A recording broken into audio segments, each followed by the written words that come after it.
Hello student, welcome to Bidyadhari. তো প্রত্যেক দিনের মতো আজকেও 10 মিনিটস ওর কারেন্ট অ্যাফেয়ার্স নিয়ে এসেছি। 10 মিনিটের মধ্যে সমস্ত কারেন্ট অ্যাফেয়ার্স আমরা কভার করব। এগুলি খুবই হেল্পফুল হবে আগামী দিনে যে সমস্ত এক্সাম রয়েছে সেগুলির জন্য। তো প্রথম কারেন্ট অ্যাফেয়ার্স যেটি রয়েছে সেটি হলো নেপালের বিদেশমন্ত্রী শিশির খানাল 5-7 জুন 2026 তারিখে ভারত সফর করেন। তাকে আমন্ত্রণ জানিয়েছিলেন কোন ভারতীয় মন্ত্রী? এটি হয়ে যাবে এস জয়শঙ্কর। এস জয়শঙ্কর। নেপালের বিদেশমন্ত্রী শিশির খানাল ভারতের বিদেশমন্ত্রী ডক্টর এস জয়শঙ্কর আমন্ত্রণে ভারত সফর করেন। কার তাহলে? ডক্টর এস জয়শঙ্কর, ভারতের বিদেশমন্ত্রী।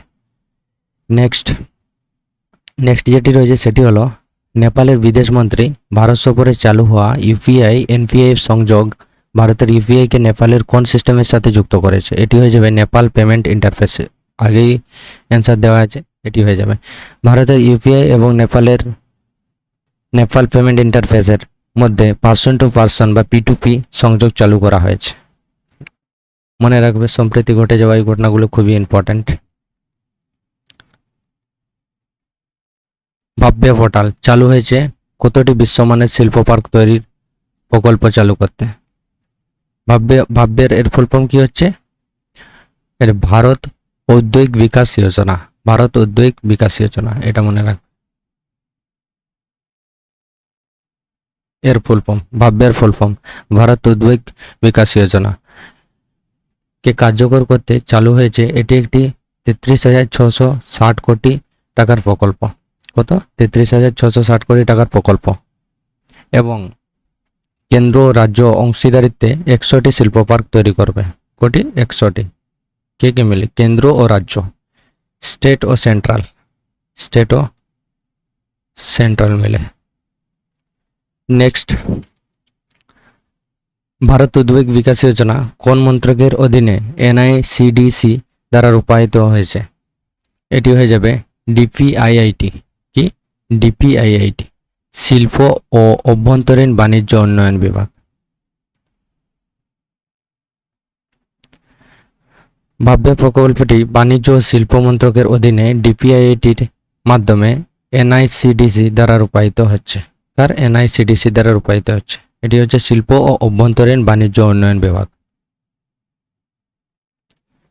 র্যাপিডো ও MORTH এর উদ্যোগে প্রচারিত রাবির প্রকল্পে সড়ক দুর্ঘটনায় আহত ব্যক্তিকে হাসপাতালে পৌঁছে দিলে নাগরিকরা কত টাকা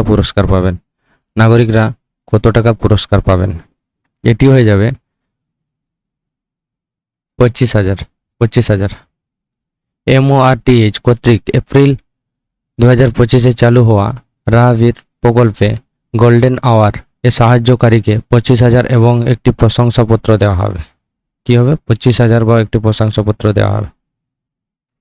নেক্সট, লখনৌতে উদ্বোধন হওয়া আঞ্চলিক আবহাওয়া কেন্দ্র কোন সালে প্রতিষ্ঠিত একটি আবহাওয়া পর্যবেক্ষণ কেন্দ্র থেকে উন্নীত করা হয়েছে?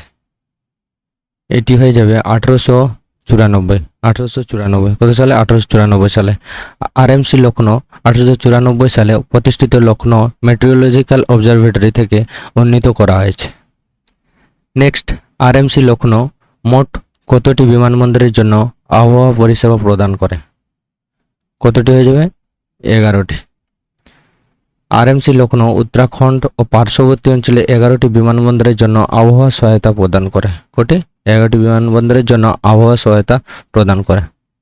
মিশন মৌসুম কোন মন্ত্রকের অধীনে পরিচালিত হচ্ছে, যা ভারতের ডপলার ওয়েদার রেডার নেটওয়ার্ক 50 থেকে 100-তে বিস্তার করার লক্ষ্য রাখে? এটি হয়ে যাবে ভূবিজ্ঞান মন্ত্রক। মিশন মৌসুম 2024 সালে ভূবিজ্ঞান মন্ত্রকের অধীনে চালু হয়েছে, যার লক্ষ্য ভারতের আবহাওয়া পূর্বাভাস পরিকাঠামো ও শক্তিশালী করা। আবহাওয়া পূর্বাভাস কি হচ্ছে? পরিকাঠামো শক্তিশালী করা এর লক্ষ্য ভূবিজ্ঞান মন্ত্রক মিশন মৌসুমের।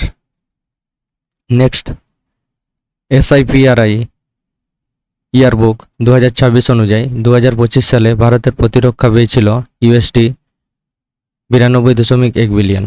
বিশ্বের সামরিক ব্যয়কারী দেশগুলির মধ্যে ভারতের স্থান কত? ভারতের স্থান হচ্ছে পঞ্চম। কত? পঞ্চম। 2025 সালে ভারত $92.1 1 বিলিয়ন প্রতিরক্ষা ব্যয়ে বিশ্বের পঞ্চম বৃহত্তম সামরিক ব্যয়কারী দেশ ছিল। 2024 থেকে 8.9% কি হয়েছে, বৃদ্ধি হয়েছে।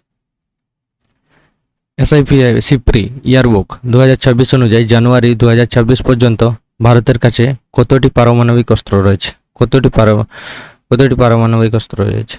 এটি হয়ে যাবে 190। কোটি 190। SIPRI yearbook 2026